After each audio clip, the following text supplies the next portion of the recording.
அமெரிக்க அதிபராக Abraham Lincoln தேர்ந்தெடுக்கப்பட்டு வெள்ளை மாளிகையில் உரையாற்றிக் கொண்டிட்டு இருக்காரு. ஆபிரகாம் லிங்கனை உதாசீனப்படுத்தணும் அப்படிங்கிறதுக்காக ஒருத்தர் எழுந்து, மிஸ்டர் லிங்கன், என்னுடைய காலில் உங்கள் தந்தை தைத்த செருப்பு இன்னும் அலங்கரித்துக் கொண்டிருக்கிறது அப்படிங்கிற மாதிரி சொல்றாரு.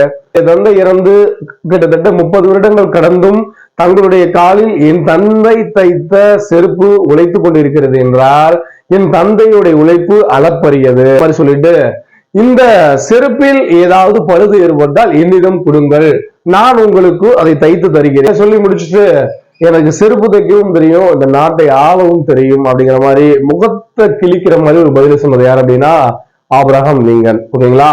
சோ யாரையும் ரொம்ப இழிவு பண்ணவே கூடாது. யாரையுமே தன்னுடைய உருவத்தை நினைச்சு இவங்க பெரியவங்க சிறியவங்க ஏளனமா பண்றது அப்படிலாம் இருக்கக்கூடாது. அதாவது உருவு கண்டு, இதைதான் திருவள்ளுவர் என்ன சொல்றாரு அப்படின்னா, உருவு கண்டு எல்லாமே வேண்டும், உருப்பெருந்தேருக்கு அச்சாணி அன்னாருடைய, அதாவது மிகப்பெரிய உருண்டோடுற தேருக்கு முக்கியமா இருக்கிற பாயிண்ட் எது அப்படின்னு பாத்தீங்க அப்படின்னா அச்சாணி. அச்சாணி இல்லை அப்படின்னா சக்கரம் கலண்டு தேரே என்னாகும் அப்படின்னா விழுந்துரும். சோ அது போல யாரையும் நம்ம உதாசீனப்படுத்த கூடாது அப்படிங்கிறத நம்மளுடைய பிள்ளைகளுக்கு சொல்லிக் கொடுப்போம். நன்றி.